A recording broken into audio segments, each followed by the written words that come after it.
جو ہے کافی لوگ کلمہ پڑھتے رہے اور کافی لوگوں نے کلمہ پڑھا تو لوگ جو ہے وہ ظلم کرتے رہے. ابو جہل ظلم کرتا رہا. جس طرح حضرت بلال کے بارے میں آپ کو معلوم ہے, حضرت عمار کے بارے میں معلوم ہے, حضرت سمیہ, حضرت زنیرہ ہے, حضرت خبیب ہیں, حضرت خباب ہیں. تو یہ تمام وہ صحابہ ہیں اور وہ صحابیہ ہیں جن پر ظلم کیا, اتنا ظلم کیا کہ ظلم کی انتہا ہو گئی. جو آپ صلی اللہ علیہ وسلم کو نبوت مل کے 5 سال ہو گئے, یعنی نبوت کے 5ویں سال آپ صلی اللہ علیہ وسلم نے ان کو کہا کہ آپ حبشہ چلے جائیں. یعنی جتنے لوگوں نے کلمہ پڑھ لیا ہے وہ سارے کے سارے لوگ جو ہے وہ حبشہ چلے جائیں. تو سارے کے سارے لوگ حبشہ چلے گئے, نجاشی کے پاس گئے. نجاشی نے پوچھا تو جعفر طیار رضی اللہ تعالیٰ عنہ جو حضرت علی کے بڑے بھائی ہیں, انہوں نے حضرت جعفر طیار کو سورہ مریم پڑھ کر سنائی. تو سورہ مریم اس نے سنا تو اس جو نجاشی بادشاہ تھا اس نے بھی کلمہ پڑھ لیا. نجاشی نے بھی کلمہ پڑھ لیا, وہ بھی مسلمان ہو گیا, حالانکہ وہ عیسائی تھا. لیکن جب اس نے سورہ مریم کے اندر حضرت مریم کے جو واقعات سنے, ان کی جو تعریف سنی, عیسیٰ علیہ السلام کی تعریف سنی, تو وہ قرآن کا فین ہو گیا, اس نے کلمہ پڑھ لیا. اس نے کہا کہ میں بہت جلد آپ صلی اللہ علیہ وسلم سے ملاقات کروں گا. لیکن ملاقات سے پہلے ان کی وفات ہو گئی. آپ صلی اللہ علیہ وسلم کو جب معلوم ہوا کہ نجاشی کی وفات ہو گئی ہے تو آپ صلی اللہ علیہ وسلم نے مکے میں ان کی غائبانہ نماز جنازہ ادا کی. مکے میں ہی ان کی غائبانہ نماز جنازہ ادا کی. لیکن اس کے بعد بھی ظلم بڑھتا گیا, اتنا ظلم بڑھا. تمام ظالموں نے عمر رضی اللہ تعالیٰ عنہ کو تیار کیا کہ تم جا کر قتل کرو. تو عمر رضی اللہ تعالیٰ عنہ, آپ نے واقعہ سنے ہوئے ہیں کافی مرتبہ, حضرت عمر رضی اللہ تعالیٰ عنہ آپ کو قتل کرنے چلے, لیکن اللہ کی حکمت ہی کچھ اور تھی, کیونکہ حضرت عمر رضی اللہ تعالیٰ عنہ تو مراد نبی ہیں. حضور نے حضرت عمر کے بارے میں دعا کی تو جو قتل کرنے چلے تھے وہ غلام بن کر آ گئے, قاتل بن کر چلے لیکن غلام بن کر لوٹے. آپ نے بھی کلمہ پڑھ لیا. یہ جب حضرت عمر رضی اللہ تعالیٰ نے کلمہ پڑھا ہے, یہ نبوت کا 6واں سال ہے. اسی سال حضرت عمر نے بھی کلمہ پڑھا, اسی سال حضرت حمزہ نے بھی کلمہ پڑھا, یہ 6واں سال ہے. اور پھر جب 7واں سال آیا نبوت کا تو تمام جو کفار مکہ ہیں, مشرکین مکہ ہیں, وہ ابو طالب کے پاس گئے, آپ کے چچا کے پاس. وہ کہا یہ ہمارے معبودوں کو برا بلا بولتا ہے, اس لیے اس کو روکا جائے. اگر یہ نہیں روکتا ہے تو ہم اس کے سامنے 3 چیزیں پیش کرتے ہیں. اگر اس کو سرداری چاہیے تو ہم اس کو مکہ کا سردار بنا لیتے ہیں. اگر اس کو مال چاہیے تو پورے مکے کا جتنا ہمارے پاس مال ہے وہ سارا مال اس کو دے دیا جاتا ہے, ہم دے دیتے ہیں. اور تیسری بات یہ, اگر یہ کسی خوبصورت عورت سے شادی کرنا چاہتا ہے تو مکے میں یہ دیکھ لے, جو اس کو خوبصورت لگے ہم اس سے اس کی شادی کر دیں گے. تو ابو طالب نے حضور کو بلایا اور یہ تینوں پیشکش آپ صلی اللہ علیہ وسلم کے سامنے کی. تو آپ صلی اللہ علیہ وسلم نے فرمایا یہ تو مکے کی باتیں کر رہے ہیں, اگر پوری دنیا کی دولت بھی مجھے دے دی جائے تو بھی میں ان 3 باتوں پر راضی نہیں ہوں گا, کیونکہ میں نبی ہوں اور مجھے اللہ نے یہ فرمایا کہ ہر آدمی کلمہ پڑھے. میں اپنے اللہ کی توحید بیان کرنے سے پیچھے نہیں ہٹوں گا, چاہے تم کتنا بھی کر لیں. بس پھر انہوں نے اعلان کر دیا کہ تمہارا بائیکاٹ ہے. آپ صلی اللہ علیہ وسلم کا بائیکاٹ کیا گیا اور 3 سال تک آپ صلی اللہ علیہ وسلم کو شیب ابی طالب میں قید کر دیا گیا. یعنی 7واں سال, 8واں سال, یعنی 7ویں سال یہ بات ہوئی, 8واں سال, 9واں سال, 10واں سال, یہ 3 سال آپ صلی اللہ علیہ وسلم جو ہے وہ شیب ابی طالب میں قید رہے. اور شیب ابی طالب, ابو جہل جو تھا وہ شیب ابی طالب ایک گھاٹی ہے اور ابو جہل اس گھاٹی کے سامنے بیٹھتا تھا. یعنی کوئی بھی ان کو کھانا نہیں دے گا, پانی نہیں دے گا. وہاں پر بھوک اور پیاس سے تڑپ گئے لوگ. حضرت عبداللہ ابن عباس کی ولادت وہ شیب ابی طالب کے اندر ہوئی ہے. حضرت عبداللہ بن عباس کی ولادت جو ہے وہ شیب ابی طالب کے اندر ہوئی ہے, جب اس گھاٹی کے اندر ہوئی ہے. جب ابو جہل کو بتایا گیا تو ابو جہل اتنا ظالم تھا, اس کو کوئی رحم نہ آیا. اور سعد بن وقاص رضی اللہ تعالیٰ فرماتے ہیں کہ میں آپ صلی اللہ علیہ وسلم کے ساتھ تھا شیب ابی طالب میں, تو ہم لوگ بھوک اور پیاس سے اتنے تڑپے تو ہمارا جوتا ہوتا ہے چمڑے کا, ہم نے وہ چمڑے کا جوتا لیا اور اس کو چوستے تھے, اس کو چوس کر اپنی پیاس اور بھوک کو بجھاتے تھے. یعنی آپ صلی اللہ علیہ وسلم نے کیسے کیسے دن دیکھے, کیسے کیسے عجیب دن دیکھے آپ صلی اللہ علیہ وسلم نے. لیکن جب آپ صلی اللہ علیہ وسلم کو شیب طالب میں قید کیا گیا تو ایک عہد نامہ لکھا گیا, اس کے اوپر لکھا گیا بسم اللہ الرحمن الرحیم. آپ صلی اللہ علیہ وسلم نے لکھا, وہ عہد نامہ لکھ کر کعبے کے اندر چپکا دیا گیا. تو جبرائیل علیہ السلام آئے تو جبرائیل علیہ السلام نے خبر دی. تو آپ صلی اللہ علیہ وسلم نے اپنے چچا ابو طالب کو کہا کہ وہ جو عہد نامہ تھا اس عہد نامے کو دیمک چاٹ گئی, 3 سالوں کے دیمک چاٹ گئی, لیکن اس پر جو اللہ کا نام ہے بسم اللہ, جو اللہ کا نام ہے بسم اللہ کے بعد اللہ آتا ہے, یہ باقی ہے اور تمام کے تمام کو دیمک چاٹ گئی. تو ابو طالب نے کہا میرا بھتیجا جو ہے وہ جھوٹ نہیں بولتا ہے. ابو طالب نے ابو جہل کو بلایا اور ابو جہل سے کہا اس طرح کا معاملہ ہے. تو ابو جہل نے کہا یہ ساری بات جھوٹی ہے. تو ابو طالب نے کہا کہ میرا بھتیجا کبھی جھوٹ نہیں بولتا ہے, اگر یہ بات جھوٹ ہے تو ہم مکے سے چلے جائیں گے.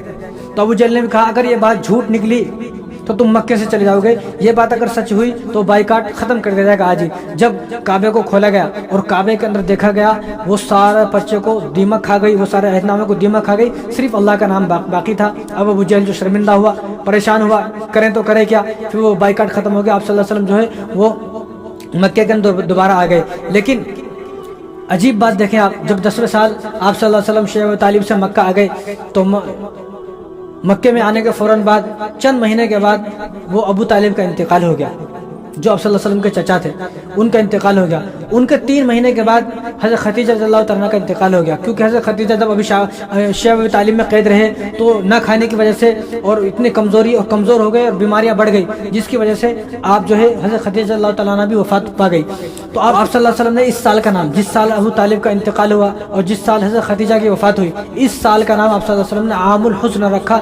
یہ میرے لیے غم کا سال ہے، غم کے پہاڑ ٹوٹ گئے۔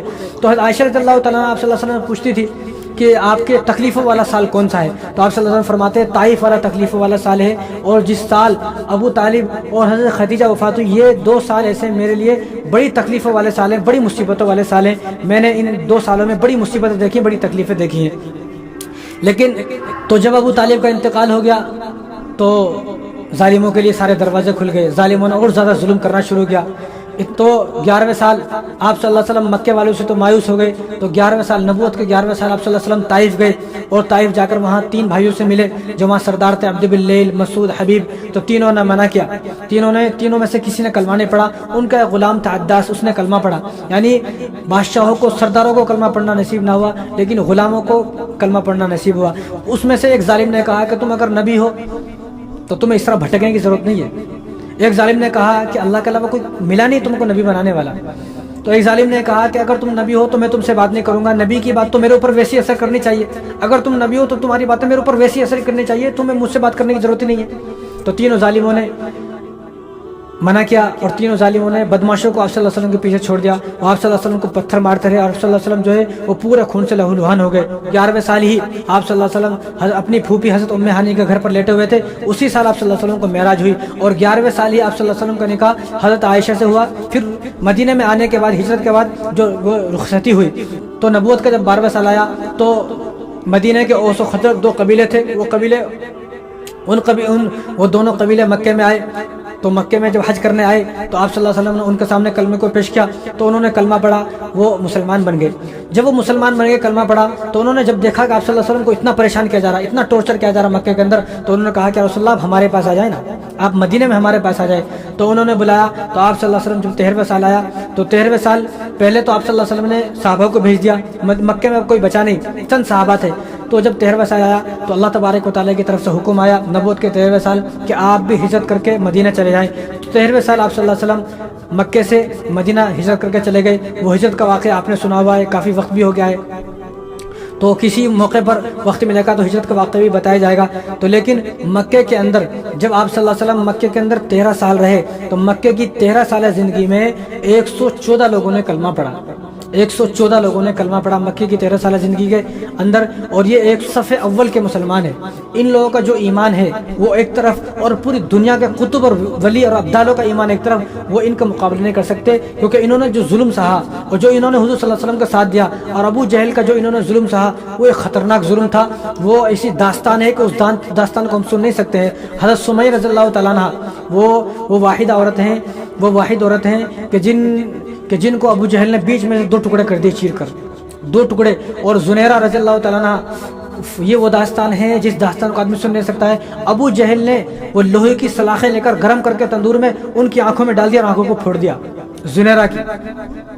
عجیب داستان ہے۔ حضرت بلال ہیں، حضرت خباب ہیں، حضرت خبیب ہیں، حضرت عمار ہیں، اس طرح اتنا ظلم کیا کہ اس ظلم کی وجہ سے آپ صلی اللہ علیہ وسلم ہجرت کر کے گئے، ورنہ آپ صلی اللہ علیہ وسلم ہجرت کرنا نہیں چاہتے تھے، کیونکہ جب آپ صلی اللہ علیہ وسلم ہجرت کر کے گئے تو جاتے کعبے کو دیکھتے اور کہتے کہ میرا دل نہیں کر رہا ہے، کعبہ میرا دل نہیں کر رہا تجھ سے دور جانے کے واسطے، حجر اسود میرا دل نہیں کر رہا تجھ سے دور جانے کے واسطے، لیکن ان ظالموں کی وجہ سے میں تمہیں چھوڑ کر جا رہا ہوں۔ تو مدینہ میں آپ صلی اللہ علیہ وسلم 10 سال رہے، تو مکے کے اندر تو 114 لوگوں نے کلمہ پڑھا، لیکن جب مدینہ کے اندر آپ صلی اللہ علیہ وسلم 10 سال رہے اور کلمے کی محنت ہوئی، دین کی محنت ہوئی، اسلام کی محنت ہوئی، تو 1.25 لاکھ صحابہ، آپ صلی اللہ علیہ وسلم جب اس دنیا سے گئے تو 1.25 لاکھ صحابہ زندہ تھے، 1.25 لاکھ صحابہ حیات تھے، یعنی آپ صلی اللہ علیہ وسلم نے 1.25 لاکھ صحابہ کو تیار کیا مدینہ کے اندر صرف 23 سال کے عرصے میں۔